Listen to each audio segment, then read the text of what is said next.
Qu'est-ce que nous devons entendre ou comprendre par devoir conjugal? Alors, quand on parle de devoir conjugal, c'est vrai que légalement, on ne va pas trouver un texte dans la loi ivoirienne qui parle explicitement de devoir conjugal. Mais le devoir conjugal va se déduire de la communauté de vie des époux, qui est une obligation qui découle du mariage. Donc, dans la communauté de vie, ça implique la communauté de toit et la communauté de lit. Du coup, le devoir conjugal... Communauté de toit, c'est-à-dire toute la maison. La maison et maintenant, dans la chambre, de communauté de lit. Et communauté de lit implique pour les époux d'avoir de manière normale et régulière des relations sexuelles. Donc, ça existe encore? Je ne s'attendais pas à cette Pas du tout. Pas du tout. Mais c'est vrai que c'est censé exister. Voilà, c'est censé se passer comme ça dans le mariage. Donc, le devoir conjugal pour les époux, finalement, c'est l'obligation, entre griffes, obligation qu'ils ont d'entretenir des relations sexuelles dans leur mariage. Et qu'est-ce que cela implique vraiment pour les époux? Alors, tout à l'heure, on parlait d'obligation. Ouais. Donc, c'est un devoir qu'ils ont réciproquement l'un envers l'autre. Du coup, quand ils ne le font pas, il y a des sanctions, il y a des conséquences. Le consentement au mariage implique en fait cette action continuelle, quotidienne, hebdomadaire ou peut-être mensuelle. Mais tout va dépendre des époux. Donc, ce qui implique pour les époux de devoir s'y conformer. Mais ce n'est pas parce qu'on l'a dit que ça doit être forcé également. D'accord, c'est de commun accord. Exactement. Alors, est-ce que le non-respect du devoir conjugal peut être une cause d'annulation carrément du mariage? Alors, non. À ce niveau-là, les gens font une sorte d'amalgame. L'annulation du mariage diffère du divorce. L'annulation va intervenir lorsque certaines règles ou certains éléments nécessaires à la formation du mariage n'ont pas été respectés. Et dans ce cas-là, au niveau du devoir conjugal, c'est dans le mariage qu'on commence à l'exercer. Donc, c'est à partir du mariage qu'on voit si le devoir conjugal est respecté ou non. Du coup, s'il n'est pas respecté dans le mariage, c'est évident qu'on ne peut pas annuler le mariage. Il peut plutôt servir de cause de divorce. Également, dans la loi sur le divorce, ce n'est pas écrit « en l'absence de devoir conjugal, vous pouvez demander le divorce ». Non, ce n'est marqué nulle part. Mais le devoir conjugal, qui est une obligation qui découle de la communauté de vie, peut s'analyser comme une injure grave lorsque on s'abstient sans raison apparente, médicale ou une raison vraiment fondée. Et puis, on refuse d'entretenir des relations conjugales avec son conjoint de manière continue.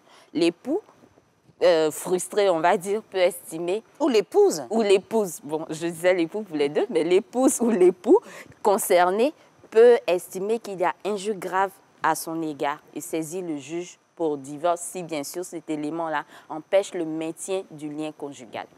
Alors, on parle de consentement. Bien sûr. Et donc, on pourrait parler de viol aussi. Bien sûr. Dans le mariage. Bien sûr. À quel niveau, à quel moment? Au niveau de la loi ivoirienne, il y a eu une réforme qui a permis justement d'intégrer la notion de griffe de viol conjugal. Comme je le dis encore, dans notre loi, on ne va pas voir qu'il est écrit viol conjugal. Non. C'est cela. Mais, merci d'insister. Oui, ce n'est pas écrit clairement. Pas écrit clairement viol conjugal. Mais dans la définition et dans la mise en œuvre de la sanction du viol, la loi prévoit que la qualité de la personne importe peu. Ce qui veut dire que, même si vous êtes marié, on peut dire qu'il y a viol conjugal si les éléments constitutifs du viol sont réunis. Donc, il faut que ce soit un acte de pénétration, que ce soit buccal, anal ou par quelque moyen que ce soit. Sans votre consentement. Imposé à l'autre sans son consentement.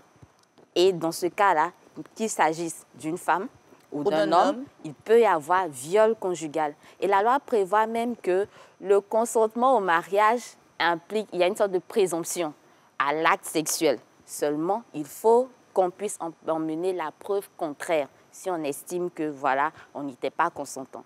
Ça veut dire que, par le mariage... Mais quelle preuve? Ils sont deux dans la chambre. Oui, bien sûr, mais on a dit tout acte de pénétration et tout, mais il y a également qui a été fait par menace, contrainte, surprise. Donc, il y a ces éléments-là qu'on peut faire intervenir. Par exemple, la violence, c'est facile à prouver. Pour les autres cas, surprise, c'est vrai que les éléments de détermination sont complexes. C'est-à-dire que la preuve de ce viol-là peut être complexe. Mais le législateur a quand même fait l'effort de créer un cadre pour dire que c'est possible d'emprisonner un conjoint ou une conjointe pour viol conjugal. Comme vous le savez, Madame Adon, ils sont nombreux à nous écrire, elles sont nombreuses à réagir à vos différentes interventions. Et c'est pour cela qu'on va arriver maintenant au cas par cas. D'accord. Nous avons Assia, qui est une fervente croyante mariée à Élisée.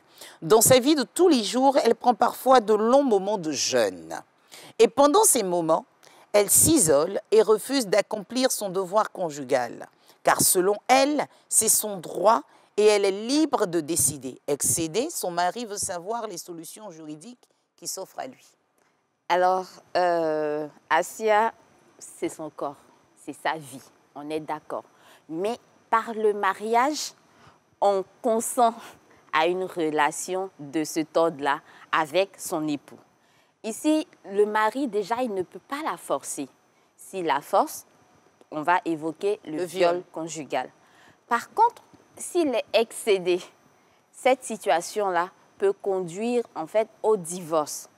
Ce qui lui reste à faire, bon, à moins d'aller vers des conseillers conjugaux, ce qui lui reste à faire, c'est de saisir le juge aux affaires matrimoniales en demande de divorce contre sa femme, mais un divorce pour faute. Et estimer que voilà, le fait qu'elle se comporte de la sorte représente une injure grave à son égard qui entraîne en fait le fait que le lien conjugal ne puisse être maintenu. Et dans cette procédure-là, le juge pourra tenter une conciliation, histoire d'essayer de les remettre ensemble ou d'emmener Assia à la raison. Et si la tentative de conciliation échoue, dans ce cas-là, ils vont simplement au divorce. Ça veut dire qu'on aura tout essayé et que finalement, Assia ne veut pas entendre raison. Très bien. Et puis après, c'est vrai qu'au niveau des chrétiens, il y a des jeûnes de 3 jours non-stop. Il y en a qui sont arrivés à... Non, c'est 3 jours, je sais. Je ne sais pas si ceux qui ont fait une semaine ont réussi, mais c'est 3 jours confirmés pour moi. Et les autres jeûnes nous permettent quand même d'interrompre le jeûne à un moment de la journée. On interrompt le jeûne vers 18h, 18h30. Après, donc, elle ne va pas s'isoler complètement. Voilà. Après, je me dis que tout est question de consentement, de communication. Donc, si peut-être l'époux d'Assia agit de la sorte, c'est parce qu'il y a peut-être eu manque de communication de la part d'Assia ou elle n'a pas réussi à entraîner son époux dans sa conception du jeûne. Donc, tout est question. Et lui aussi, il a communiqué comment? Parce que aussi, bon. Dans les deux cas. Voilà, ça se prépare. Voilà, c'est ça. Ça se prépare, on conditionne la femme, bon, ça se prépare. Nous avons cette fois-ci Malik et Ingrid qui ont décidé d'attendre le mariage pour avoir des relations physiques. Mais mariés depuis 5 mois, Ingrid se rend compte que son mari est incapable d'accomplir son devoir et qu'il le savait depuis. Oh mon Dieu, ça existe de plus en plus cette histoire-là. Elle veut alors mettre fin à son mariage. Que dit la loi à ce sujet? Alors, tout à l'heure, on parlait du devoir conjugal qui peut entraîner ou non l'annulation du mariage. Ouais. On a dit que le devoir conjugal n'entraînait pas l'annulation du mariage.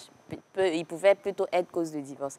Ici, l'impuissance sexuelle, donc puisque c'est quelqu'un qui n'arrive pas à accomplir son devoir conjugal, su de la part de son auteur, est plutôt cause d'annulation du mariage. Contrairement au devoir conjugal qui peut être cause de divorce. Ingrid, ce qu'elle peut faire ici, c'est saisir le juge en annulation de son mariage. Pourquoi? Parce que son mari savait, il était au criminel celui-là de son état. Donc il l'emmenait justement à consentir au mariage en cachant un élément essentiel. On va dire qu'il y a vice de consentement de la part de Ingrid. Si elle savait, peut-être qu'elle n'allait pas dire oui. Il aurait dû l'informer pour que justement elle puisse se servir de ça pour avoir une décision, un oui éclairé, ou voilà, avec toute sa tête, toute sa conscience, tout son amour, elle aurait dit oui. Mais dans ce cas de figure-là, vu qu'il a caché un élément fondamental qui est essentiel pour le maintien du mariage, eh bien, dans ce cas-là, elle peut saisir valablement le juge pour obtenir non pas le divorce, mais l'annulation de son mariage. Annulation et l'annulation, en fait, voilà, qui va faire comme si le mariage n'avait jamais existé. Ça ne sera pas un divorce, mais ça va faire comme si le mariage n'avait jamais existé. Tant mieux. Myriam est mariée religieusement à Abou. D'accord. Adèle, de son côté, fait la dot avec Henri. D'accord. Parce que le mari de Pélagie a décidé de mettre fin à leur union légale sous prétexte que sa femme lui a caché son infertilité, Abou et Henri veulent aussi saisir le juge parce que selon eux, leurs femmes, écoutez bien, n'accomplissent pas bien le devoir conjugal. Les trois actions peuvent-elles aboutir? Alors, ici, on a trois situations bien différentes. On a une personne qui a fait, le premier couple qui a fait un mariage religieux. Le deuxième couple qui a fait un mariage traditionnel, donc la dot. Et puis, on a ceux qui sont mariés civilement. En Côte d'Ivoire, ce que la loi encadre, c'est le mariage civil. Et donc, les deux premiers ne peuvent se prévaloir des règles du mariage civil pour les appliquer à leur situation. Et quand bien même ils auraient pu, la loi n'encadre pas forcément le fait de bien faire l'acte sexuel ou de mal le faire. Déjà, bien faire l'acte, c'est quoi? C'est subjectif, je pense.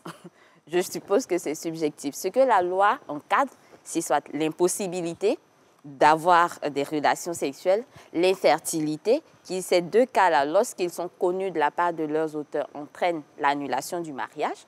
Et dans un autre cas, l'abstinence ou la non-consommation du mariage. Revenons sur l'infertilité. D'accord. Beaucoup de femmes ne le savent pas. C'est justement dans le foyer qu'elles le découvrent. Justement, si le conjoint, c'est-à-dire, il peut s'agir de la femme ou de l'homme, le conjoint le savait et qu'il l'a caché, il y a vice de consentement. Il a emmené l'autre à dire oui sans qu'il n'ait toutes les informations. C'est pareil que pour l'impuissance sexuelle et l'infertilité.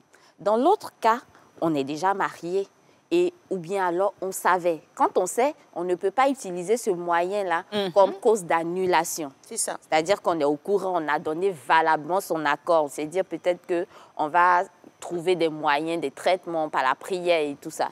Et après, finalement, on se rend compte que ça ne marche pas et on va demander l'annulation du mariage. Non, ça ne pourra pas prospérer. Par contre, si ce n'était pas su de la part de, de la part de l'autre conjoint et qu'il l'a caché, finalement, on peut annuler le mariage. On peut faire annuler le mariage en saisissant le juge. D'accord. Donc, on arrive donc à ces trois cas, mariage religieux, mariage traditionnel et mariage civil. Donc, ici, concernant les deux mariages déjà, religieux et traditionnels, eux, ils trouvent que leurs femmes ne remplissent pas bien. Alors, on va vers où? Vers le chef traditionnel, vers le guide religieux. Ça, c'est à eux de voir. C'est à eux de voir, mais on ne peut pas aller vers le juge des affaires matrimoniales parce que lui ne se charge que des personnes mariées devant l'officier d'état civil. Pour le dernier cas où il y a infertilité de son épouse, évidemment, comme on vient de le dire, si elle le savait, oui, parce qu'on précise que sa femme lui a caché son infertilité. Donc, il y a vice de consentement. Sa femme l'a emmené à accepter le mariage sans lui révéler toutes les informations nécessaires. Lui, par contre, sa situation ou son action peut prospérer devant le juge des affaires matrimoniales ou familiales. Donc, c'est ce juge-là qui doit saisir pour obtenir l'annulation de son mariage. Mais et concernant les deux premiers cas, Abou et Henri, peut-être qu'au niveau de la religion, au niveau de la coutume, personne ne veut entendre raison, ils sont coincés dans le mariage, la loi ne peut pas les aider. Non du tout. La loi, justement, il y a un adage qui dit les concubins se désintéressent de la loi. La loi se désintéresse d'eux. Et en Côte d'Ivoire, tous ceux qui ne sont pas mariés devant l'officier d'état civil sont considérés comme des concubins. Et donc, même si on a fait tout le processus traditionnel et religieux nécessaire, qu'on n'est pas encore arrivé devant l'officier d'état civil. On peut partir comme on veut. On peut partir on ne sera pas poursuivi. On ne sera pas poursuivi. Sauf dans le cas où il y a des enfants. L'obligation envers les enfants, là, c'est toute autre chose qui est très bien encadrée. Mais entre les deux personnes majeures qui ont décidé de se lancer dans leur relation, la loi, malheureusement, ne pourra rien faire pour eux. Et même s'ils sont menacés au niveau, parce que c'est arrivé, au niveau de la famille, des guides religieux ou traditionnels, s'ils sont menacés parce qu'ils veulent partir du mariage. Dans ce cas, on va aller en droit pénal avec les mesures de protection pour les personnes victimes de violences domestiques et tout ça, pour pouvoir les protéger. Mais ça ne sera pas sur le fondement de la loi sur le mariage. Parce qu'avec cette mesure spéciale, on ne tient pas compte du caractère de personnes mariées. On tient compte des gens qui vivent ensemble, des concubins, des personnes qui entretiennent des relations, même des ex qui ne vivent plus ensemble, mais qui ont entretenu des relations. Donc, ça protège tout cet ensemble-là. Très bien. Mais on ne va pas avoir recours à la loi sur le mariage pour leur situation particulière. Alors, Madame Adon, on est souvent choqué d'apprendre quelques histoires. On est dépassé par la réaction de certains conjoints. Oui. Parce qu'aujourd'hui, les gens sont un peu dans la perversité. Il faut le dire, appelons les choses par leur nom. Oui. Qu'est-ce qu'on fait de cette femme qui découvre dans le mariage des travers De son conjoint. de son conjoint? Peut-elle annuler le mariage? Pas annuler le mariage, justement. Elle peut demander Elle le peut divorce? demander le divorce si elle estime que la situation va représenter soit un danger pour elle. Par exemple, il y a des différentes causes de divorce pour faute. Et parmi ces causes-là, il y a la dernière qui est l'injure, l'excès et les sévices. Au niveau des sévices, ça peut représenter, par exemple, le mode de fonctionnement, les travers par lesquels le monsieur entretient je vais dire... Des fantasmes Voilà, inavouables qu'on demande, c'est pas possible. Il y a des choses qui peuvent justement, pour elle, représenter un danger. Donc, ces excès-là ou ces sévices, elle peut utiliser ces éléments-là justement pour demander au juge le divorce. Parce qu'elle estime qu'il y a eu sévices contre elle dans le cadre de cette situation. Oui, mais même s'il ne la force pas, par exemple, et qu'il demande et qu'elle n'arrive pas justement à le satisfaire. Au fur et à mesure. Si elle estime qu'à un moment donné, ça devient pesant pour elle. Mais il n'y a pas de preuve. En fait, le problème, c'est comment prouver cela. La preuve, en fait, se fait par tout moyen. Et parfois, le juge les entend, en fait. Vu que ce n'est pas parce que vous demandez... Parce que ça devient la parole de l'une. C'est vrai, tout à fait. C'est vrai qu'on ne va pas rentrer dans votre intimité, mais le juge se le permet un peu quand même. Parce que justement, ce sont des procédures qui ont lieu en chambre de conseil. On ne vous reçoit pas devant tout le monde dans la grande salle pour qu'on puisse... Ce sont des choses qui sont quand même intimes. Donc, on va vous recevoir en chambre de conseil, vous parler, vous échanger. Le juge même peut avoir recours à des experts, donc des psychologues et tout, pour avoir des informations sur ce qui se passe. Donc, on va recourir à tous les moyens nécessaires dans la mesure du possible pour obtenir les éléments de réponse. Mais c'est à vous, en fait, de fournir d'abord des éléments de preuve. Ça peut être par tout moyen. Ça peut être C'est vrai que filmer quelqu'un, c'est interdit. Parce que les moyens de preuve aussi, la moyenne dont on obtient la preuve, c'est ça. C'est compliqué. Et c'est ce qui fait en fait la difficulté de certaines situations en droit de la famille. Parce que quand il s'agit de rentrer dans l'intimité des personnes, et surtout au niveau du devoir conjugal, c'est complexe, c'est compliqué. Et tout le monde n'a pas forcément envie d'aller exposer sa vie ou sa situation à un juge, autant juge qu'il soit. On n'a pas toujours envie de tout lui dire. Mais quand on est dans une situation qui est quand même préjudiciable, il faut avoir le courage d'aller jusqu'au bout.